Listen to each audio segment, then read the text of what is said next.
ನಮಸ್ಕಾರ ಸ್ನೇಹಿತರೆ, ಮಸ್ತ್ ಮಗ ಚಾನಲ್ಗೆ ಸ್ವಾಗತ. ನಾನು ಅಮರ್ ಪ್ರಸಾದ್. ಸ್ನೇಹಿತರೆ, ಸಾಮಾನ್ಯವಾಗಿ ಒಂದು ಟೆಕ್ ಕಂಪನಿ ಹೊಸದೊಂದು AI ಕಂಡು ಹಿಡಿದ್ರೆ ಏನ್ ಮಾಡುತ್ತೆ? ಇಡೀ ಪ್ರಪಂಚಕ್ಕೆ ಡಂಗುರ ಸಾರಿ ಅದನ್ನ ಅದ್ದೂರಿಯಾಗಿ ರಿಲೀಸ್ ಮಾಡುತ್ತೆ.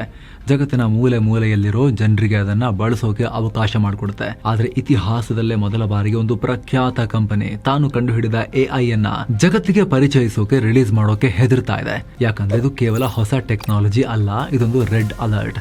ಜಗತ್ತಿನ ಸೈಬರ್ ಭದ್ರತೆಗೆ ಎದುರಾಗಿರೋ ಅತಿ ದೊಡ್ಡ ಎಮರ್ಜೆನ್ಸಿ. ನಿಮ್ಮ ಬ್ಯಾಂಕ್ ಅಕೌಂಟ್, ನಿಮ್ಮ ಊರಿಗೆ ನೀರು ಪೂರೈಸೋ ಸಿಸ್ಟಮ್, ಆಕಾಶದಲ್ಲಿ ಹಾರಾಡೋ ವಿಮಾನ, ದೇಶದ ಪವರ್ ಗ್ರಿಡ್, ಇದೆಲ್ಲವನ್ನ ಕೇವಲ ಒಂದೇ ಒಂದು ಕ್ಲಿಕ್ ನಲ್ಲಿ ಹ್ಯಾಕ್ ಮಾಡಬಲ್ಲ ಬಲಿಷ್ಠ AI ಇದು. ಈ AI ನ ಕೆಪಾಸಿಟಿ ಎಷ್ಟಿದೆ ಅಂತ ಹೇಳಿದ್ರೆ, ಅದರ ಬಗ್ಗೆ ರಿಪೋರ್ಟ್ ಬಂದ ತಕ್ಷಣ ಅಮೆರಿಕದ ಟ್ರೆಜರಿ ಸೆಕ್ರೆಟರಿ ಸ್ಕಾಟ್ ಬೆಸೆಂಟ್ ದಿಢೀರಂತ ಮೀಟಿಂಗ್ ಕರೆದಿದ್ದಾರೆ.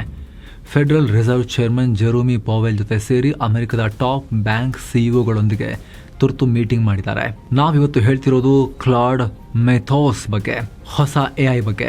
ಇದು ಮನುಕುಲ ಕಂಡ ಅತ್ಯಂತ ಶಕ್ತಿಶಾಲಿ, ಇದುವರೆಗಿನ ಅತ್ಯಂತ ಶಕ್ತಿಶಾಲಿ ಮತ್ತು ಅಷ್ಟೇ ಅಪಾಯಕಾರಿ ಸೈಬರ್ ಭದ್ರತಾ ಕಂಟಕ ಅಂತ ಹೇಳಿ ಪರಿಗಣಿಸಲಾಗ್ತಾ ಇದೆ. ಹಾಗಿದ್ರೆ ಏನಿದು ಮಿಥೋಸ್? ಯಾಕಾಗಿ ಈ AI ಅನ್ನ ಮುಚ್ಚಿಡ್ಲಾಗ್ತಿದೆ? ಅಂತಹದ್ದೇನಿದೆ ಇದರಲ್ಲಿ? ಇದು ಪ್ರಪಂಚದ ಸೈಬರ್ ಭದ್ರತೆಗೆ ಎದುರಾಗಿರೋ ಅತಿ ದೊಡ್ಡ ವಿಲನ್ ಆಗತ್ತಾ ಅಥವಾ ರಕ್ಷಕನಾಗತ್ತಾ? ಬನ್ನಿ ಇವತ್ತಿನ ಮಸ್ತ್ ಮಗ ಎಕ್ಸ್ಪ್ಲೇನರ್ನಲ್ಲಿ ಡೀಟೇಲ್ ಆಗಿ ಇದರ ಬಗ್ಗೆ ಆರಂಭಿಕ ಹಂತದಲ್ಲಿ, ಇದನ್ನು ಲಾಂಚ್ ಆಗಿಲ್ಲ, ಟೆಸ್ಟಿಂಗ್ ಫೇಸ್ ನಲ್ಲಿದೆ, ಆಲ್ರೆಡಿ ಇದು ಹುಟ್ಟಾಕಿರೋ ಗಾಬರಿ ಎಂತದ್ದು ಎಲ್ಲವನ್ನ ಈ ಎಕ್ಸ್ಪ್ಲೇನರ್ ವಿಡಿಯೋದಲ್ಲಿ ಅರ್ಥ ಮಾಡ್ಕೊಳ್ತಾ ಹೋಗೋಣ ಸ್ನೇಹಿತರೆ. ಏನಿದು ಕ್ಲಾಡ್ ಮಿಥೋಸ್? ಈ AI ನ ಪೂರ್ಣ ಹೆಸರು ಕ್ಲಾಡ್ ಮಿಥೋಸ್ ಪ್ರಿವ್ಯೂ ಅಂತ. ಇದನ್ನ ಕಂಡು ಹಿಡಿದಿದ್ದು ಅಂಥ್ರೋಪಿಕ್ ಅನ್ನೋ ಅಮೆರಿಕದ ಪ್ರಬಲ AI ಸಂಸ್ಥೆ. ಇವರು ಚಾಟ್ GPTಗೆ ನೇರ ಪೈಪೋಟಿ ಕೊಡ್ತಾ ಇರೋ ಕಂಪನಿ.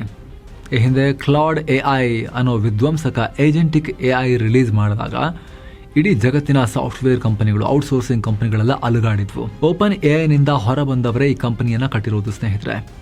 ಸದ್ಯ AI ಜಗತ್ತಲ್ಲಿ ಸಖತ್ ಪವರ್ಫುಲ್ ಕಂಪನಿ. ಇವರೀಗ ಈ ಮಿಥೋಸ್ ಅನ್ನೋ ಕ್ರಾಂತಿಕಾರಿ ಸೈಬರ್ ಸೆಕ್ಯೂರಿಟಿ AI ಡೆವಲಪ್ ಮಾಡಿದ್ದಾರೆ. ಇದು ಎಷ್ಟರ ಮಟ್ಟಿಗೆ ಪವರ್ಫುಲ್ ಇದೆ ಅಂದ್ರೆ, ಯಾವುದೇ ಕಾಂಪ್ಲೆಕ್ಸ್ ಸಾಫ್ಟ್ವೇರ್ ಕೋಡಿಂಗ್ ಅನ್ನ ಇದು ಲೀಲಾ ಜಾಲವಾಗಿ ಅರ್ಥ ಮಾಡ್ಕೊಳ್ಳುತ್ತೆ. ಅಷ್ಟೇ ಅಲ್ಲ, ತನ್ನಿಷ್ಟದಂತೆ ಬದಲಾವಣೆ ಕೂಡ ಮಾಡೋ ಕೆಪಾಸಿಟಿ ಹೊಂದಿದೆ ಆ ಸಾಫ್ಟ್ವೇರ್ ಅನ್ನ, ಕೋಡನ್ನ. ಇಲ್ಲೊಂದು ಇಂಟ್ರೆಸ್ಟಿಂಗ್ ವಿಚಾರ ಏನು ಅಂದ್ರೆ, ಆಂಥ್ರೋಪಿಕ್ ಕಂಪನಿ ಈ ಮಿಥೋಸ್ ಅನ್ನ ಉದ್ದೇಶಪೂರ್ವಕವಾಗಿ ಸೈಬರ್ ವಾರ್ಫೇರ್ ಅಥವಾ ಹ್ಯಾಕಿಂಗ್ ಆಗಿ ಟ್ರೈನ್ ಮಾಡಿರಲಿಲ್ಲ. ವೆರಿ ಇಂಪಾರ್ಟೆಂಟ್, ಕೇಳಿಸ್ಕೊಳ್ಳಿ. ಅವರ ಇಂಟೆನ್ಷನ್ ಆ ರೀತಿ ಆಗಿರಲಿಲ್ಲ. ಇದೊಂದು ಜನರಲ್ ಪರ್ಪಸ್ ಮಾಡೆಲ್. ಅಂದ್ರೆ ಸಾಮಾನ್ಯ ಕೋಡಿಂಗ್, ಲಾಜಿಕ್, ಮನುಷ್ಯರ ರೀತಿ ಯೋಚನೆ ಮಾಡೋದನ್ನ ಮಾತ್ರ ಇದಕ್ಕೆ ಹೇಳ್ಕೊಡ್ಲಾಗಿತ್ತು. ಆದರೆ ಇದ್ರ ತಲೆ, ಈ AI ನ ಸಾಫ್ಟ್ವೇರ್ ಇದು ಕಲಿತಾ ಎಷ್ಟು ಬುದ್ಧಿವಂತ ಆಗ್ಬಿಡ್ತು ಅಂದ್ರೆ, ತನಗೆ ತಾನೇ ಕೋಚಿಂಗ್ ಕೊಡ್ಕೊಂಡು ತನಗೆ ತಾನೇ ಸೈಬರ್ ಹ್ಯಾಕಿಂಗ್ ಮತ್ತು ಬಗ್ ಹಂಟಿಂಗ್ ಸಾಮರ್ಥ್ಯಗಳನ್ನು ಹೇಳ್ಕೊಟ್ಕೊಂಡಿದೆ ಅದು. ಇದನ್ನು ಟೆಕ್ ಭಾಷೆಯಲ್ಲಿ ಎಮರ್ಜ್ಡ್ ಕೇಪಬಿಲಿಟೀಸ್ ಅಂತ ಕರೀತಾರೆ. ನಾವು ಕೊಟ್ಟಿರೋದಲ್ಲ, ಅದಕ್ಕಾಗೆ ಅದು ಅಳವಡಿಸ್ಕೊಂಡು ಹುಟ್ಕೊಂಡಿರೋ ಕೇಪಬಿಲಿಟೀಸ್ ಅಂತ, ಉದಯಿಸಿರೋ ಕೇಪಬಿಲಿಟೀಸ್ ಅಂತ. ಈಗ ಆಂಥ್ರೋಪಿಕ್ ಕಂಪನಿ ಅಫಿಷಿಯಲ್ ಆಗಿ ಒಂದು ಶಾಕಿಂಗ್ ಸ್ಟೇಟ್ಮೆಂಟ್ ಕೊಟ್ಟಿದೆ. ಅವ್ರು ಕೊಟ್ಟಿರೋ ಸ್ಟೇಟ್ಮೆಂಟ್ ಹೇಳ್ತೀವಿ ನಿಮಗೆ. ನಾವು ಈ ಕ್ಲಾಡ್ ಮಿಥೋಸ್ ಪ್ರಿವ್ಯೂ ಅನ್ನು ಪಬ್ಲಿಕ್ ಆಗಿ ರಿಲೀಸ್ ಮಾಡೋದಿಲ್ಲ ಅಂತ ಡಿಕ್ಲೇರ್ ಮಾಡಿದ್ದಾರೆ. ಯಾಕೊತ್ತಾ? ಪ್ರಪಂಚದ ಯಾವುದೇ ಪ್ರಮುಖ ಆಪರೇಟಿಂಗ್ ಸಿಸ್ಟಮ್ ಇರ್ಬೋದು ಅಥವಾ ನಾವು ಬಳಸೋ ಯಾವುದೇ ಬ್ರೌಸರ್ ಇರ್ಬೋದು, ಅವುಗಳಲ್ಲಿರೋ ಅತಿ ಸೂಕ್ಷ್ಮ ತಪ್ಪುಗಳನ್ನು ಅಥವಾ ವಲ್ನರಬಿಲಿಟೀಸನ್ನು ಹುಡುಕಿ ಅದರ ಮೂಲಕ ಆ ಸಿಸ್ಟಮನ್ನು ಹ್ಯಾಕ್ ಮಾಡೋ ಕೇಪಬಿಲಿಟೀಸ್ ಈ ಮಿಥೋಸ್ಗಿದೆ. ಇದನ್ನು ಪಬ್ಲಿಕ್ ಮಾಡಿದ್ರೆ ಸಾಮಾನ್ಯ ಜನರಿಗಿಂತ ಮುಂಚೆ ಅಥವಾ ನಮ್ಮ ಡಿಫೆನ್ಸ್ ಸಿಸ್ಟಮ್ಗಳು ಎಚ್ಚೆತ್ತುಕೊಳ್ಳೋ ಮುಂಚೆನೆ ಹ್ಯಾಕರ್ಗಳು ಮತ್ತು ಶತ್ರು ರಾಷ್ಟ್ರಗಳು ಇದರ ಲಾಭವನ್ನ ಪಡಿಬಹುದು. ಇದರಿಂದ ಇಡೀ ಪ್ರಪಂಚದ ಆರ್ಥಿಕತೆಗೆ, ರಾಷ್ಟ್ರೀಯ ಭದ್ರತೆಗೆ ಭಾರಿ ದೊಡ್ಡ ಪೆಟ್ಟು ಬೀಳುತ್ತೆ ಅನ್ನೋದು ಆಂಥ್ರೋಪಿಕ್ನ ಆತಂಕ. ಮನುಷ್ಯರಲ್ಲಿ ಎಷ್ಟೇ ಟಾಪ್ ಲೆವೆಲ್ ಎಕ್ಸ್ಪರ್ಟ್ಗಳಿದ್ರೂ ಕೂಡ ಅವರಿಗಿಂತ 100 ಪಟ್ಟು ವೇಗವಾಗಿ ಮತ್ತು ನಿಖರವಾಗಿ ಇದು ಸಾಫ್ಟ್ವೇರ್ ತಪ್ಪುಗಳನ್ನ ಕಂಡುಹಿಡಿಯುತ್ತೆ. ಇಲ್ಲಿರುವಂತ ಪ್ರಶ್ನೆ ಏನು ಅಂದ್ರೆ, ಪಬ್ಲಿಕ್ ಬಿಡಲ್ಲ, ನಾವು ಯಾರಿಗೂ ಕೊಡಲ್ಲ ಅಂತ ಅಮೆರಿಕ ಸರ್ಕಾರ ಕೊಟ್ರೆ, ಅಥವಾ ಆಂಥ್ರೋಪಿಕ್ ಕಂಪ್ನಿನೇ ಹಿಡ್ಕೊಂಡು ಪ್ರಪಂಚವನ್ನು ಅಲುಗಾಡಿಸ್ಬಿಟ್ರೆ ಅದನ್ನ ಹಿಂಗೆ ತಡೆಯೋಣ? ಸೊ AIಗೆ ಟ್ರೈನಿಂಗ್ ಕೊಡ್ತಾ ಮನುಷ್ಯ ಎಲ್ಲೋ ಒಂದು ಕಡೆ ತನ್ನ ಬುಡಕ್ಕೆ ತಾನೇ ಬಿಸಿನೀರನ್ನು ಬಿಡ್ಕೊಳ್ತಿದ್ದಾನ ಅನ್ನೋ ಆತಂಕ ಕೂಡ ಕೆಲವು ಸಲ ಕಾಡೋ ರೀತಿಯ ಬೆಳವಣಿಗೆ ಇದು ಈಗಾಗಿರೋದು. ಈ ಹಿಂದೆಲ್ಲ ಈ ರೀತಿ ಆರ್ಗ್ಯುಮೆಂಟ್ ಬಂದಾಗ ನಮ್ಮನ್ನು ಸೇರಿದಂತೆ ತುಂಬ ಜನ ಏನು ಆರ್ಗ್ಯೂ ಮಾಡಿದ್ವಿ ಅಂತ ಹೇಳಿದ್ರೆ, ಅಲ್ಟಿಮೇಟ್ಲಿ ಮನುಷ್ಯ ಅಲ್ವೇನ್ರಿ ಕಂಟ್ರೋಲ್ ಮಾಡೋದು, ಮನುಷ್ಯ ಹೇಳಿದಂತ ನಾನು ಕೇಳೋದು ಅಂಥೇಳಿ. ಆದರೆ ಇನ್ನೂ ಅದೇ ಸ್ಟೇಜಲ್ಲಿದೆ, ಸ್ಟಿಲ್ ಮನುಷ್ಯರ ನಿಯಂತ್ರಣ ಮಾಡ್ತಿರೋದು. ಬಟ್ ತನಗೆ ತಾನು ಟ್ರೈನಿಂಗ್ ಕೊಡ್ಕೊಡು ಹೊಸ ಕೇಪಬಿಲಿಟೀಸನ್ನು ಪಡ್ಕೊಳ್ಳುತ್ತೆ ಅಂತ ಹೇಳಿದ್ರೆ, ಅದು ತಾನೇ ಜಗತ್ತನ್ನು ನಾಶ ಮಾಡಿಲ್ಲ ಅಂದರೂ ಕೂಡ ಆ ಅನ್ಲಿಮಿಟೆಡ್ ಪವರನ್ನು ಕಂಟ್ರೋಲ್ ಮಾಡೋ ವ್ಯಕ್ತಿಗಳು, ಕೆಲವರು ಜನರು ಅಥವಾ ಒಂದು ರಾಷ್ಟ್ರ ಅಥವಾ ಕೆಲವು ಕಂಪನಿಗಳು ಅವ್ರ ಕೈಯಲ್ಲಿ ಸಿಕ್ಕಿಬಿಟ್ರೆ ಅವ್ರ ಜಗತ್ತನ್ನು ಹೆಂಗೆ ಆಡಿಸ್ಬೋದು? ಯೋಚನೆ ಮಾಡಿ. 27 ವರ್ಷದ ರಹಸ್ಯ ಭೇದಿಸಿದ AI. ಮನುಷ್ಯನಿಗೆ ಸಿಗದ ಬಗ್ AIಗೆ ಸಿಕ್ತು. ಈ ಮಿಥೋಸ್ ಎಷ್ಟೊಂದು ಡೇಂಜರಸ್ ಅನ್ನೋದಕ್ಕೆ ಖುದ್ದು ಆಂಥ್ರೋಪಿಕ್ ಕಂಪನಿ, ಇದನ್ನು ಹುಟ್ಟುಹಾಕಿರೋ ಕಂಪ್ನಿನೇ ಒಂದು ರೆಡ್ ಟೀಮ್ ರಿಪೋರ್ಟ್ ಅನ್ನು ಬಿಡುಗಡೆ ಮಾಡಿದೆ. ರೆಡ್ ಟೀಮ್ ಅಂದರೆ AI ಹ್ಯಾಕರ್ ಥರ ಬಳಸಿ ಟೆಸ್ಟ್ ಮಾಡೋದು. ಈ ಟೆಸ್ಟಿಂಗ್ನಲ್ಲಿ ಮಿಥೋಸ್ ಪ್ರಿವ್ಯೂ ಮಾಡಿರೋ ಕರಾಮತ್ತು ಅಷ್ಟಿಷ್ಟಲ್ಲ. ಇವರ ಹಳೆಯ ಕ್ಲಾಡ್ ಮಾಡೆಲ್ ಆಗಿದ್ದ ಓಪಸ್ 4.6 ಫೈರ್ಫಾಕ್ಸ್ನ ಸಾಫ್ಟ್ವೇರ್ ಲೋಪಗಳನ್ನು 100 ಬಾರಿ ಟ್ರೈ ಮಾಡಿ ಕೇವಲ 2 ಬಾರಿ ಮಾತ್ರ ಎಕ್ಸ್ಪ್ಲಾಯ್ಟ್ ಮಾಡೋಕ್ಕೆ ಶಕ್ತವಾಗಿತ್ತು. ಆದರೆ ಮಿಥೋಸ್ ಪ್ರಿವ್ಯೂ ಬರೋಬ್ಬರಿ 181 ಬಾರಿ ಯಶಸ್ವಿಯಾಗಿ ಅಟ್ಯಾಕ್ ಮಾಡಿದೆ. ಕೇವಲ ಹ್ಯಾಕ್ ಮಾಡಿದ್ದಲ್ಲ, ಸಿಸ್ಟಮ್ನ ಕಂಪ್ಲೀಟ್ ಆಗಿ ತನ್ನ ಕೈಗೆ ಕಂಟ್ರೋಲ್ಗೆ ತಗೊಂಡಿದೆ. ಇದರ ಜೊತೆಗೆ ಇನ್ನೂ ಬೆಚ್ಚಿ ಬೀಳಿಸೋ ಉದಾಹರಣೆಗಳಿವೆ. ಮೊದಲನೇದು OpenBSD ಹ್ಯಾಕ್. ಏನು BSD? OpenBSD hack. ಪ್ರಪಂಚದ ಸಾಫ್ಟ್ವೇರ್ ಲೋಕದಲ್ಲಿ OpenBSD ಅಂದರೆ ಅತ್ಯಂತ ಸುರಕ್ಷಿತವಾದ ಆಪರೇಟಿಂಗ್ ಸಿಸ್ಟಮ್ ಅಂತಾನೆ ಹೆಸರುವಾಸಿ. ಆದರೆ ಮಿಥೋಸ್ AI ಈ ಸಿಸ್ಟಮ್ನಲ್ಲಿ ಕಳೆದ 27 ವರ್ಷಗಳಿಂದ ಯಾರಿಗೂ ಸಿಗದೇ ಇದ್ದ, ಯಾರ ಕಣ್ಣಿಗೂ ಬೀಳದಿದ್ದ ಒಂದು ದೊಡ್ಡ ಬಗ್ಗನ್ನು ಹುಡುಕಿ ಹೊರಗೆ ತೆಗೆದು ಇಲ್ಲಿದೆ ನೋಡಿ ಅಂತ ತೋರಿಸಿದೆ. ಇದನ್ನು ಟೆಕ್ನಿಕಲ್ ಆಗಿ TCP SAC ಹ್ಯಾಂಡ್ಲಿಂಗ್ ಬಗ್ ಅಂತ ಕರೀತಾರೆ. ಸಿಂಪಲ್ ಆಗಿ ಹೇಳಬೇಕು ಅಂದರೆ ಕಂಪ್ಯೂಟರ್ಗಳು ಇಂಟರ್ನೆಟ್ನಲ್ಲಿ ಡೇಟಾ ಕಳಿಸುವಾಗ ಕೆಲವೊಮ್ಮೆ ಡೇಟಾ ಮಿಸ್ ಆದರೆ ಅದನ್ನು ಟ್ರ್ಯಾಕ್ ಮಾಡೋದು ಸಿಸ್ಟಮ್ ಇರುತ್ತೆ. ಈ ಸಿಸ್ಟಮ್ನಲ್ಲಿ 27 ವರ್ಷದ ಹಿಂದೆ ಒಂದು ಸಣ್ಣ ತಪ್ಪಾಗಿತ್ತು. ಆ ತಪ್ಪನ್ನು ಬಳಸ್ಕೊಂಡು ಇಂಟರ್ನೆಟ್ಗೆ ಕನೆಕ್ಟ್ ಆಗಿರೋ ಯಾವುದೇ OpenBSD ಸಿಸ್ಟಮನ್ನು ಹ್ಯಾಕರ್ಗಳು ಕ್ರ್ಯಾಶ್ ಮಾಡ್ಬೋದಾಗಿತ್ತು. ಇಷ್ಟು ವರ್ಷ ಮನುಷ್ಯರಿಗೆ ಸಿಗ್ದಿದ್ದ ಈ ತಪ್ಪನ್ನು ಮಿಥೋಸ್ ಕೇವಲ 1000 ಬಾರಿ ಹುಡುಕೋಕೆ ಟ್ರೈ ಮಾಡಿ ಪತ್ತೆ ಹಚ್ಚಿಬಿಟ್ಟಿದೆ. ಅದು ಕೂಡ ನೋಡಿ, ಮನುಷ್ಯರು ಟ್ರೈ ಮಾಡಬೇಕು ಅಂದರೆ 1000 ಬಾರಿ ಟ್ರೈ ಮಾಡಬೇಕು ಅಂದರೆ ಎಷ್ಟು ಟೈಮು, ಎಷ್ಟು ಹ್ಯೂಮನ್ ಅವರ್ಸ್. ಆದರೆ ಹೋಗು ಟ್ರೈ ಮಾಡು, ಒಂದು ಸಲ ಆಗಿಲ್ವಾ 1000 ಸಲ ಹುಡುಕು ಅಂತ ಬಿಟ್ಟು ಹೋಗ್ಬಿಡ್ಬೋದಲ್ಲ. ಅದಕ್ಕೆ ಸುಸ್ತಾಗಲ್ವಲ್ಲ, ಕರೆಂಟ್ ಕೊಟ್ಟರೆ ಸಾಕು, ಅದು ಕೆಲಸ ಮಾಡ್ತಾನೆ ಇರುತ್ತಲ್ವ. ಇದು ಏನ ಚಮತ್ಕಾರ. ಅದು ತೊಗೊಂಡಿರೋ ಒಟ್ಟು ಖರ್ಚು ಎಷ್ಟು ಗೊತ್ತಾ? $20,000 ಕಮ್ಮಿ. ಮತ್ತೆ ಅದರಲ್ಲೂ ಸಕ್ಸಸ್ ಆದ ಫೈನಲ್ ರನ್ಗೆ ಆಗಿರೋ ಖರ್ಚು ಬರೀ $50 ಮಾತ್ರ. ಎರಡನೇ ಉದಾಹರಣೆ 16 ವರ್ಷದ ಹಳೆಯ ವಿಡಿಯೋ ಬಗ್. ಇಂಟರ್ನೆಟ್ಟಲ್ಲಿ ನೀವು ನೋಡೋ ಬಹುಪಾಲು ವಿಡಿಯೋಗಳು H.264 ಫಾರ್ಮ್ಯಾಟ್ನಲ್ಲಿರ್ತವೆ. ಇದನ್ನು ಪ್ರಾಸೆಸ್ ಮಾಡೋಕ್ಕೆ FFmpeg ಅನ್ನೋ ಸಾಫ್ಟ್ವೇರ್ ಬಳಸ್ತಾರೆ. 2003ರಲ್ಲಿ ಯಾರೋ ಒಬ್ಬ ಕೋಡರ್ ಮಾಡಿದ ಒಂದು ಸಣ್ಣ ಮಿಸ್ಟೇಕ್ನಿಂದ 2010ರಲ್ಲಿ ಅದೊಂದು ದೊಡ್ಡ ಲೂಪ್ ಹೋಲ್ ಆಗಿ ಬೆಳೆದುಬಿಟ್ಟಿತ್ತು. ಯಾವುದೋ ಒಂದು ವಿಡಿಯೋ ಪ್ಲೇ ಆದ ತಕ್ಷಣ ಇಡೀ ಸಿಸ್ಟಮ್ ಹ್ಯಾಕ್ ಆಗುವಂಥ ದಾರಿ ಓಪನ್ ಆಗ್ತಾ ಇತ್ತು. ಕಳೆದ 16 ವರ್ಷಗಳಿಂದ ಪ್ರಪಂಚದ ಅದೆಷ್ಟೋ ಸೆಕ್ಯೂರಿಟಿ ರಿಸರ್ಚರ್ಸ್ ಆಟೋಮ್ಯಾಟಿಕ್ ಸ್ಕ್ಯಾನರ್ಗಳು ಇದನ್ನು ಹುಡುಕೋಕೆ ಟ್ರೈ ಮಾಡಿದರು, ಯಾರಿಗೂ ಸಿಕ್ಕಿರಲಿಲ್ಲ. ಆದರೆ ಮಿಥೋಸ್ ಇದನ್ನು ಕೇವಲ $10,000 ಖರ್ಚಲ್ಲಿ ಈಸಿಯಾಗಿ ಹುಡುಕಿ ತೆಗೆದಿದೆ. ಮನುಷ್ಯರು ವಾರಗಟ್ಟಲೆ ತಿಂಗಳಗಟ್ಟಲೆ ತಲೆ ಕೆಡಿಸ್ಕೊಂಡು ಹುಡುಕೋ ಮಿಸ್ಟೇಕ್ಸನ್ನು ಈ AI ಕೇವಲ ಗಂಟೆಗಳಲ್ಲಿ ಹುಡುಕಿ ಹ್ಯಾಕ್ ಮಾಡೋ ದಾರಿಯನ್ನು ತೋರಿಸ್ಕೊಟ್ಬಿಡುತ್ತೆ. ಹುಡುಕೋದು ಮಾತ್ರ ಅಲ್ಲ, ಇದನ್ನು ಹೆಂಗೆ ಹ್ಯಾಕ್ ಮಾಡ್ಬೋದು ಅಂತಲೂ ತೋರಿಸ್ಕೊಟ್ಟು ಹ್ಯಾಕ್ ಮಾಡಿ ಕಂಟ್ರೋಲಿಗೆ ತೊಗೊಂಡ್ಬಿಡುತ್ತೆ ಸಿಸ್ಟಮ್ನ. ಬೇಕಾದರೆ ಸೈಬರ್ ಅಟ್ಯಾಕ್ ಅನ್ನೋದು ಈ ಹಿಂದೆ ದೊಡ್ಡ ದೊಡ್ಡ ಇಂಟೆಲಿಜೆನ್ಸ್ ಏಜೆನ್ಸಿಗಳು ಅಥವಾ ಎಲೀಟ್ ಸೆಕ್ಯೂರಿಟಿ ಟೀಮ್ಗಳು ಮಾಡ್ತಾ ಇದ್ದ ಕೆಲಸ ಆಗಿತ್ತು. ಕೋಟ್ಯಂತರ ರೂಪಾಯಿ ಖರ್ಚಾಗ್ತಾ ಇತ್ತು. ಆದರೆ ಈ ಮಿಥೋಸ್ ಪ್ರಿವ್ಯೂ ಅದನ್ನು ತುಂಬಾ ಚೀಪ್ ಆ್ಯಂಡ್ ಈಸಿ ಮಾಡಿದೆ. ಒಬ್ಬ ಸಾಮಾನ್ಯ ಯಾವುದೇ ಸೆಕ್ಯೂರಿಟಿ ಟ್ರೈನಿಂಗ್ ಇಲ್ಲದ ಎಂಜಿನಿಯರ್ ಕೂಡ ಈ AIಗೆ ಕಮಾಂಡ್ ಕೊಟ್ಟು ಕಾಂಪ್ಲೆಕ್ಸ್ ಆದ ಸಾಫ್ಟ್ವೇರ್ ಲೋಪಗಳನ್ನು ಹುಡುಕಿ ನಿರಾಯಾಸವಾಗಿ ಅಟ್ಯಾಕ್ ಮಾಡ್ಬೋದು. AIನ jailbreak, sandbox escape ಆದ ಮಿಥೋಸ್. ಇದೆಲ್ಲ ಒಂದು ಕಡೆ ಆದರೆ ಮಿಥೋಸ್ ಟೆಸ್ಟಿಂಗ್ ವೇಳೆ ಇನ್ನೊಂದು ಘಟನೆ ನಡೀತು. ಅದು ಟೆಕ್ ಪ್ರಪಂಚವನ್ನು ಬೆಚ್ಚಿ ಬೀಳಿಸಿದೆ. ಇದನ್ನು ಸ್ಯಾಂಡ್ ಬಾಕ್ಸ್ ಎಸ್ಕೇಪ್ ಅಂತ ಕರೀತಾರೆ. ಬಿಡಿಸಿ ಹೇಳೋ ಪ್ರಯತ್ನ ಮಾಡ್ತೀವಿ ನಾವು ಅರ್ಥ ಮಾಡ್ಕೊಂಡಿರೋ ಲೆವೆಲ್ಗೆ. ಸಾಮಾನ್ಯವಾಗಿಂತ ಡೇಂಜರಸ್ AIಗಳನ್ನು ಟೆಸ್ಟ್ ಮಾಡುವಾಗ ಸ್ನೇಹಿತರೆ ಅದನ್ನೊಂದು ವರ್ಚುವಲ್ ಜೈಲ್ನಲ್ಲಿ ಇಟ್ಟಿರ್ತಾರೆ. ಅಂದರೆ ಒಂದು ಐಸೋಲೇಟೆಡ್ ಎನ್ವಾನ್ಮೆಂಟ್, ಅದನ್ನು ಸ್ಯಾಂಡ್ ಬಾಕ್ಸ್ ಅಂತ ಕರೆಯೋದು. ಅಲ್ಲಿಂದ ಅದು ಇಂಟರ್ನೆಟ್ಗೆ ಅಥವಾ ಹೊರಗಿನ ಪ್ರಪಂಚಕ್ಕೆ ಯಾವುದೇ ರೀತಿಯಲ್ಲೂ ಕಾಂಟ್ಯಾಕ್ಟ್ ಮಾಡೋಕ್ಕಾಗಲ್ಲ. ಅಂದರೆ ಈ ಸಾಫ್ಟ್ವೇರ್ನ ಜೈಲಲ್ಲಿ ಇಟ್ಟಿರ್ತಾರೆ ಅಂತ ಅಂದ್ಕೊಳ್ಳಿ, ಕೂಡಾಕಿ ಸೇಫ್ಟಿ ರೀಸನ್ಸ್ಗೋಸ್ಕರ. ಸೊ ಆಂಥ್ರೋಪಿಕ್ನ ರಿಸರ್ಚರ್ಗಳು ಈ ಮಿಥೋಸ್ಗೆ ಒಂದು ವಲ್ನರಬಿಲಿಟಿಯನ್ನು ಹುಡುಕು ಅಂತ ಕೇವಲ ಒಂದೇ ಒಂದು ಇನಿಷಿಯಲ್ ಪ್ರಾಂಪ್ಟ್ ಕೊಟ್ಟು ಬಿಟ್ಟಿದ್ರು. ಆಮೇಲೆ ಈ AI ಏನು ಮಾಡ್ತು ಗೊತ್ತಾ? ಈ ಮಿಥೋಸ್ ತಾನಾಗೆ ಒಂದು ಬ್ರೌಸರ್ ಎಕ್ಸ್ಪ್ಲಾಯ್ಟನ್ನು ಬರೀತು. ಟೆಕ್ನಿಕಲ್ ಭಾಷೆಯಲ್ಲಿ ಹೇಳೋದಾದರೆ JIT ಹೀಪ್ ಸ್ಪ್ರೇ ಸೇರಿದ ಹಾಗೆ ಹಲವಾರು ಬಗ್ಗಳನ್ನು ಒಟ್ಟಿಗೆ ಸೇರಿಸಿ ಒಂದು ಚೈನ್ ಸರಪಳಿಯನ್ನು ಸೃಷ್ಟಿ ಮಾಡ್ತು. ಅಷ್ಟೇ ಅಲ್ಲ, ಆ ವರ್ಚುವಲ್ ಜೈಲನ್ನು ಬ್ರೇಕ್ ಮಾಡಿ ಸಿಸ್ಟಮ್ನ ಆಳದಲ್ಲಿರೋ ಆಪರೇಟಿಂಗ್ ಸಿಸ್ಟಮ್ ಕರ್ನೆಲ್ ಅದನ್ನೇ ತನ್ನ ಕಂಟ್ರೋಲ್ಗೆ ತಗೊಂಡ್ಬಿಡ್ತು. ಯಾವುದೇ ಮನುಷ್ಯರ ಸಹಾಯವಿಲ್ಲದೆ ಮುಂದೇನು ಮಾಡಬೇಕು ಅಂತ ತಾನೇ ಯೋಚಿಸಿ ಎಕ್ಸಿಕ್ಯೂಟ್ ಮಾಡಿಬಿಡ್ತು. ಇದನ್ನು ಲೋಕಲ್ ಪ್ರಿವಿಲೇಜ್ ಎಸ್ಕಲೇಷನ್ ಅಂತ ಕರೀತಾರೆ.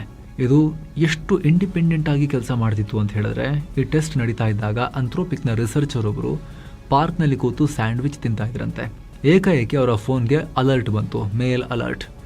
ಆ ಇಮೇಲ್ ಕಳಿಸಿದ ಯಾರು ಅಂತ ಚೆಕ್ ಮಾಡಿದ್ರೆ ತಾನು ಜೈಲಲ್ಲಿ ಕೂಡಾಕ್ ಬಂದಿದ್ದ ಈ ಮೀತೋಸೆ ಥಾನೋಸ್ ಆಗಿ ಎದ್ದು ಬಂದ್ಕೊಂಡು ಮೇಲ್ ಕಳಿಸಿತ್ತು. ಜೈಲಿಂದ ಹೊರಗೆ ಬಂದು ತಾನು ಕೊಟ್ಟ ಟಾಸ್ಕ್ ಕಂಪ್ಲೀಟ್ ಮಾಡಿದ್ದೀನಿ, ಬಾಗುರು ನೋಡು ಅಂತ ಹೇಳಿ ಇಮೇಲ್ ಮಾಡಿತ್ತು ಬಾಸ್ಗೆ. ಮನುಷ್ಯನ ಸಹಾಯ ಇಲ್ಲದೆ ಈ ರೇಂಜ್ಗೆ ಇಂಡಿಪೆಂಡೆಂಟ್ ಆಗಿ ಥಿಂಕ್ ಮಾಡೋ ಲೆವೆಲ್ಗೆ ಇದು ಬೆಳೆದು ಬಿಟ್ರೆ ಕತೆ ಏನು ಸ್ವಾಮಿ? ಹಿಂಗೆ ಬೆಳೆದು ಇವುಗಳಿಗೆ ಫೀಲಿಂಗ್ ಎಲ್ಲ ಬಂದು, ಎಐಗಳಿಗೆ ಭಾವನೆಗಳೆಲ್ಲ ಬಂದು ಜಗತ್ತನ್ನೇ ಕಂಟ್ರೋಲ್ ಮಾಡಬೇಕು ಅಂತ ಅನಿಸಿ ಇವರು ಇಡೀ ಜಗತ್ತಿನ ಪವರ್ ಸಿಸ್ಟಮ್ನ ಆಫ್ ಅಂತ ಹೇಳಿ ಇವರೇ ಕಮಾಂಡ್ ಕೊಡ್ಕೊಂಡ್ಬಿಟ್ರೆ ಸಿಸ್ಟಮ್ನೆಲ್ಲ ಕಂಟ್ರೋಲಿಗೆ ತಗೊಂಡು ಜಗತ್ತಿನ ಎಲ್ಲ ರಾಷ್ಟ್ರಗಳಲ್ಲಿರೋ ಮಿಸೈಲ್ ಫೈರ್ ಅಂತ ಆ ಕಡೆಯಿಂದ ಈ ಕಡೆ, ಈ ಕಡೆಯಿಂದ ಆ ಕಡೆ ಕಂಟ್ರೋಲ್ ಕೊಟ್ಕೊಂಡ್ಬಿಟ್ರೆ ಯುದ್ಧ ಮಾಡ್ಕೊಂಡು ಹೊಡ್ಕೊಂಡು ಸಾಯಿರಿ ನೀವು, ನಾವು ಮಷಿನ್ಸ್ ಕಂಪ್ಯೂಟರ್ಸ್ ಆಳ್ತೀವಿ ಜಗತ್ತನ್ನ ಅಂತ ಹೇಳಿ. ಹಂಗಾಗುತ್ತೆ ಅಂತಲ್ಲ, ಎಕ್ಸಾಂಪಲ್ಗೆ ಈ ರೀತಿ ಸಿಸ್ಟಮ್ಸ್ನ ಕಂಟ್ರೋಲಿಗೆ ತಗೊಂಡು ಜಗತ್ತನ್ನ ಆಡ್ಸೋಕೆ ಶುರು ಮಾಡಿದ್ರೆ ಏನು ಮಾಡೋದು?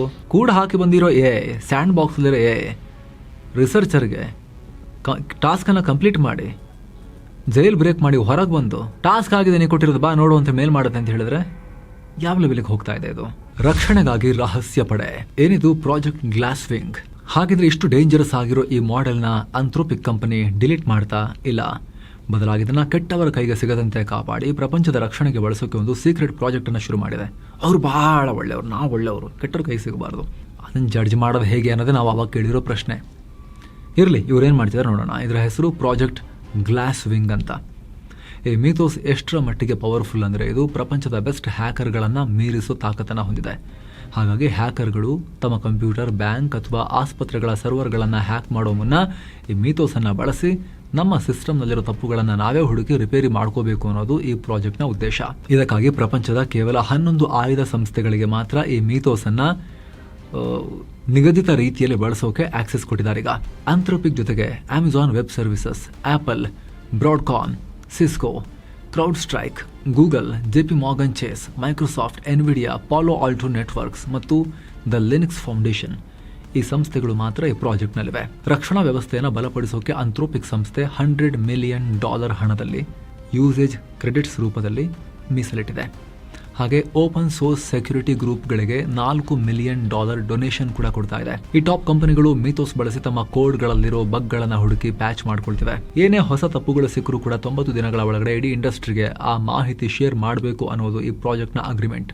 ಸೈಬರ್ ಯುದ್ಧದ ಹೊಸ ಶಕೆ, ಕುಸಿದ ಷೇರುಪೇಟೆ, ಬೆಚ್ಚಿದ ಅಮೆರಿಕ. ಮೀಥೋಸ್ನ ಈ ಭೀಕರ ಶಕ್ತಿಯ ಸುದ್ದಿ ಹೊರಬೀಳ್ತಿದ್ದ ಹಾಗೆ ಅಮೆರಿಕದ ಷೇರುಪೇಟೆ ಅಲುಗಾಡ್ ಹೋಗಿದೆ. ಎಸ್ಪೆಷಲಿ ಸೈಬರ್ ಸೆಕ್ಯೂರಿಟಿ ಕಂಪನಿಗಳ ಷೇರುಗಳು ಬಿದ್ದು ಹೋಗಿವೆ. ಏಪ್ರಿಲ್ 9ರ ರಿಪೋರ್ಟ್ ಪ್ರಕಾರ ಕ್ರೌಡ್ ಸ್ಟ್ರೈಕ್, ಡೇಟಾಡಾಗ್ ಹಾಗೆ ಝಿ ಸ್ಕೇಲರ್ ನಂತಹ ಟಾಪ್ ಕಂಪನಿಗಳ ಷೇರುಗಳು 11% ಬಿದ್ದು ಹೋಗಿವೆ. ಕ್ಲೌಡ್ ಫ್ಲೇರ್, ಆಕ್ಟಾ ಹಾಗೆ ಸೆಂಟಿನೆಲ್ 1 ನಂತಹ ಷೇರುಗಳು 5-6% ಪತನ ಆಗಿವೆ. ಒಟ್ಟಾರೆ ಸಾಫ್ಟ್ವೇರ್ ಇಂಡೆಕ್ಸ್ ಕುಸಿದು ಹೋಗಿದೆ. ಯಾಕೆ ಈ ರೀತಿ ಆಗ್ತಾ ಇದೆ? ಯಾಕಂದ್ರೆ ದಿನೇ ದಿನೇ ಪವರ್ಫುಲ್ ಆಗ್ತಿರೋ ಇಂತಹ ಎಐಗಳು ಸಾಫ್ಟ್ವೇರ್ ಇಂಡಸ್ಟ್ರಿಯನ್ನೇ ಬುಡಮೇಲು ಮಾಡ್ತವೆ ಅನ್ನೋ ಭಯ ಇನ್ವೆಸ್ಟರ್ಸ್ಗೆ ಶುರುವಾಗಿದೆ. ಜೊತೆಗೆ ಇನ್ನು ಮುಂದೆ ಮನುಷ್ಯರು ಮಾಡ್ತಾ ಇದ್ದ ಸಾಫ್ಟ್ವೇರ್ ಕೋಡಿಂಗ್ ಮತ್ತು ಸೆಕ್ಯೂರಿಟಿ ಕೆಲಸಗಳನ್ನು ಈ ಕಮ್ಮಿ ಜನ ಇಟ್ಕೊಂಡು ಮಾಡಿಬಿಟ್ರೆ ಈ ಎಐಗಳು ಇಷ್ಟೊಂದು ಮುಂದುವರೆದು ಬಿಟ್ರೆ ಅನ್ನೋ ಆತಂಕನೂ ಶುರುವಾಗಿದೆ. ಜೊತೆಗೆ ಜಿಯೋ ಪೊಲಿಟಿಕಲ್ ಲೆವೆಲ್ನಲ್ಲೂ ಭೂಕಂಪ ಶುರುವಾಗಿದೆ. 2 ರಾಷ್ಟ್ರಗಳ ನಡುವಿನ ಯುದ್ಧ, ಸೈಬರ್ ಯುದ್ಧದಂತಹ ಸನ್ನಿವೇಶದಲ್ಲಿ ಆಂಥ್ರೋಪಿಕ್ ಹೇಳೋ ಪ್ರಕಾರ ಅಮೆರಿಕದ ಶತ್ರು ರಾಷ್ಟ್ರಗಳಾದ ಚೈನಾ, ಇರಾನ್, ನಾರ್ತ್ ಕೊರಿಯಾ, ರಷ್ಯಾದ ಸ್ಟೇಟ್ ಬ್ಯಾಕ್ಡ್ ಹ್ಯಾಕರ್ಗಳ ಕೈಗೆ ಟೆಕ್ನಾಲಜಿ ಸಿಕ್ಕರೆ ಅವರು ಬೇರೆ ರಾಷ್ಟ್ರಗಳ ಪವರ್ ಗ್ರಿಡ್, ಮಿಲಿಟರಿ ಡಿಫೆನ್ಸ್ ಮತ್ತು ಸಿವಿಲಿಯನ್ ಲೈಫನ್ನು ನಾಶ ಮಾಡುವಷ್ಟು ಶಕ್ತಿ ಅವ್ರ ಕೈಗೆ ಸಿಗುತ್ತೆ. ಟೆಕ್ ಲೋಕದಲ್ಲಿ 0 ಡೇ ಎಕ್ಸ್ಪ್ಲಾಯ್ಟ್ಸ್ ಅನ್ನೋ ಪದ ಇದೆ. ಸಾಫ್ಟ್ವೇರ್ ತಯಾರಕರಿಗೆ ಗೊತ್ತಿಲ್ಲದ, ಡಿಫೆಂಡರ್ಸ್ಗೂ ಐಡಿಯಾ ಇಲ್ಲದ ಮಿಸ್ಟೇಕ್ಸ್. ಮೀಥೋಸ್ ಇಂತಹ 0 ಡೇ ಮಿಸ್ಟೇಕ್ಸ್ ಅನ್ನ ಪ್ರತಿಯೊಂದು ಬ್ರೌಸರ್ನಲ್ಲೂ, OS ನಲ್ಲೂ ನಿಮಿಷಗಳಲ್ಲೇ ಹರಡೋ ತಾಕತ್ತನ್ನು ಹೊಂದಿದೆ. ಇದ ಕಾರಣಕ್ಕೆ ಆಂಥ್ರೋಪಿಕ್ ಕಂಪನಿ ಅಮೆರಿಕದ ಮಿಲಿಟರಿ, ಪೆಂಟಗನ್ ಮತ್ತು ಸರ್ಕಾರದ ಟಾಪ್ ಅಧಿಕಾರಿಗಳೊಂದಿಗೆ ಟಚ್ನಲ್ಲಿದೆ. ಅದಕ್ಕೇನೆ ಅಮೆರಿಕದಲ್ಲಿ treasury secretary Scott Besant immediate ಆಗಿ ಮೀಟಿಂಗ್ ಮಾಡಿರೋದು. ಭಾರತದಲ್ಲೂ ಕೂಡ ಬಿಸಿ ಶುರುವಾಗಿದೆ.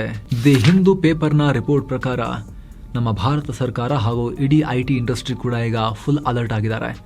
ಈ ಮೀಥೋಸ್ ಎಐನಿಂದ ನಮ್ಮ ದೇಶದ ಸೈಬರ್ ಸೆಕ್ಯೂರಿಟಿಗೆ ಎಷ್ಟರ ಮಟ್ಟಿಗೆ ಅಪಾಯ ಇದೆ, ನಮ್ಮ ಬ್ಯಾಂಕಿಂಗ್ ಹಾಗೂ IT ಇನ್ಫ್ರಾಸ್ಟ್ರಕ್ಚರ್ಗೆ ಇದು ಯಾವ ರೀತಿ ಕಂಟಕ ಆಗಬಹುದು ಅನ್ನೋದ್ರ ಬಗ್ಗೆ ಭಾರತ ಸರ್ಕಾರದ ಟಾಪ್ ಲೆವೆಲ್ನಲ್ಲಿ ಈಗ ಮೀಟಿಂಗ್ ವಿಶ್ಲೇಷಣೆಗಳು ಶುರು ಆಗಿ ಹೋಗಿದೆ ಅಂತ ದಿ ಹಿಂದೂ ರಿಪೋರ್ಟ್ ಮಾಡಿದೆ.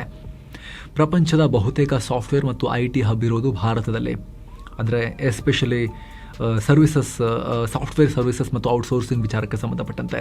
ಹಾಗಾಗಿ ಮೀಥೋಸ್ ಇಂಪ್ಯಾಕ್ಟ್ ಅನ್ನ ಇಲ್ಲೂ ಕೂಡ ಅನಲೈಸ್ ಮಾಡಲಾಗ್ತಾ ಇದೆ ಬಹಳ ಸೀರಿಯಸ್ ಆಗಿ. ಖುದ್ದು ಆಂಥ್ರೋಪಿಕ್ ಕಂಪನಿಯ ಸ್ನೇಹಿತರೆ ಪ್ರಾಜೆಕ್ಟ್ ಗ್ಲಾಸ್ ವಿಂಗ್ ಪೇಜ್ ನಲ್ಲಿ ಒಂದು ಮಾತನ್ನ ಹೇಳಿದೆ. ಯಾವ ಒಂಟಿ ಸಂಸ್ಥೆಯು ಇದನ್ನು ನಿಭಾಯಿಸೋಕ್ಕೆ, ಇದನ್ನು ಕಂಟ್ರೋಲ್ ಮಾಡೋಕ್ಕೆ, ಮ್ಯಾನೇಜ್ ಮಾಡೋಕ್ಕೆ ಆಗಲ್ಲ ಅಂತ ಬರೆದಿದ್ದಾರೆ. ಇದಕ್ಕೆ ಸರ್ಕಾರಗಳು, ಸಾಫ್ಟ್ವೇರ್ ಕಂಪನಿಗಳು, security researchers, open source developers ಎಲ್ಲರೂ ಒಟ್ಟಾಗಬೇಕು. ಇಂದಿನ ಡಿಜಿಟಲ್ ಜಗತ್ತು ಕೇವಲ ಕನೆಕ್ಟ್ ಆಗಿಲ್ಲ, ಬದಲಾಗಿ ಪರಸ್ಪರ ಅವಲಂಬಿತವಾಗಿವೆ. ಹೀಗಾಗಿ ಇಡೀ ಜಗತ್ತು AI ವಿಚಾರದಲ್ಲಿ ಒಂದು ಒಪ್ಪಂದಕ್ಕೆ ಬರಲೇಬೇಕಾಗಿದೆ. ನಾವು ಎಲ್ಲಿವರೆಗೂ AIನ ಬೆಳೆಸ್ಬೋದು, ಎಷ್ಟು ಪವರ್ ಅದಕ್ಕೆ ಕೊಡ್ಬೋದು ಸದ್ಯಕ್ಕೆ ಅಂಥೇಳಿ. ಎಷ್ಟು ಪವರ್ ಕೊಟ್ಟರು ಪರವಾಗಿಲ್ಲ, ಅಲ್ಟಿಮೇಟ್ಲಿ ನಮ್ಮ ಕೈಯಲ್ಲಿ ಹಿಡ್ಕೊಳ್ಳೋಕ್ಕಾಗತ್ತಾ, ಆ ಗ್ಯಾರಂಟಿ ನಮಗಿದೆಯಾ ಅನ್ನೋದ್ರ ಬಗ್ಗೆ ಪ್ರಾಪರ್ ಆಗಿ ವಿಶ್ಲೇಷಣೆ ಆಗಬೇಕು ತಜ್ಞರ ಲೆವೆಲ್ನಲ್ಲಿ. ChatGPTಯ ಮಾತೃ ಸಂಸ್ಥೆ ಓಪನ್ AI ಇತ್ತೀಚೆಗೆ ಏಪ್ರಿಲ್ 6ನೇ ತಾರೀಕು 2026 ಒಂದು ಪೇಪರ್ ರಿಲೀಸ್ ಮಾಡಿದೆ ಸ್ನೇಹಿತರೆ. ಅದರ ಹೆಸರು industrial policy for the intelligence age ಅಂತ. ಅದು ನಿದ್ದೆಗೆಡಿಸೋ ಥರನೇ ಇದೆ. AI ಅನ್ನೋದು ಭವಿಷ್ಯದಲ್ಲಿ ಉದ್ಯೋಗ ಕ್ಷೇತ್ರವನ್ನು, IT ಉದ್ಯೋಗ ಮಾತ್ರ ಅಲ್ಲ, ಎಲ್ಲ ರೀತಿಯ ಉದ್ಯೋಗ ಕ್ಷೇತ್ರವನ್ನು ಸಂಪೂರ್ಣವಾಗಿ ಆಕ್ರಮಿಸಿಕೊಳ್ಳುವ ಕೆಪಾಸಿಟಿಯನ್ನು ಹೊಂದಿದೆ ಹಿಂಗೆ ಬಿಟ್ರೆ ಅಂತ. ಇದರಿಂದಾಗಿ ಆರ್ಥಿಕತೆಯ ಲಾಭ ಕಾರ್ಮಿಕರಿಗೆ ಸಿಗೋದಿಲ್ಲ, ಕೆಲವು ಕಾರ್ಪೊರೇಟ್ ಕಂಪನಿಗಳ ಅಕೌಂಟಿಗೆ ಹೋಗಿ ಸೇರುತ್ತೆ ಅಂತ. ಇದರಿಂದ ಸರ್ಕಾರಿ ಯೋಜನೆಗಳಾದ ಸೋಷಿಯಲ್ ಸೆಕ್ಯೂರಿಟಿ, ಮೆಡಿಕೇರ್, ವಸತಿ ಯೋಜನೆಗಳಿಗೆ ಭಾರಿ ಹಣದ ಕೊರತೆ ಎದುರಾಗುತ್ತೆ ಅಂತ ಖುದ್ದು ಓಪನ್ AI ಎಚ್ಚರಿಸಿದೆ.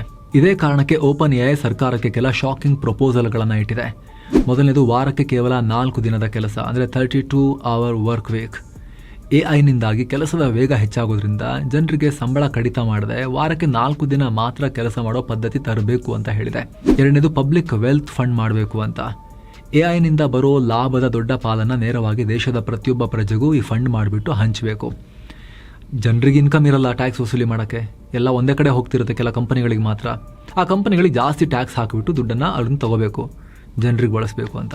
ಇದೆಲ್ಲ ನೋಡ್ತಿದ್ರೆ ಒಂದು ವಿಚಾರ ಸ್ಪಷ್ಟ, ಈ ಟೆಕ್ ಕಂಪನಿಗಳೇ ನಾವು ಭಾರಿ ಆರ್ಥಿಕ ಕುಸಿತ ತರ್ತಾ ಇದ್ದೀವಿ, ಡಿಪ್ರೆಷನ್ ತರ್ತಾ ಇದ್ದೀವಿ, ಎಕಾನಮಿ ಬೀಳಿಸ್ತಾ ಇದ್ದೀವಿ, ಸರ್ಕಾರ ಈ ಕೂಡಲೇ ಜನರನ್ನು ಕಾಪಾಡೋಕೆ ಆ್ಯಕ್ಷನ್ ತಗೊಳ್ಳಿ ನೀವು ಅಂತೇಳಿ ಸರ್ಕಾರಕ್ಕೆ ಹೇಳ್ತಾ ಇದ್ದಾರೆ ಇವರು ಕಂಪನಿಗಳು. ಈ ಬಗ್ಗೆ ನಿಮ್ಮ ಒಪಿನಿಯನ್ ಏನು ಸ್ನೇಹಿತರೆ? ಮಿಸ್ ಇಲ್ಲದೆ ಕಾಮೆಂಟ್ ಮಾಡಿ ತಿಳಿಸಿ.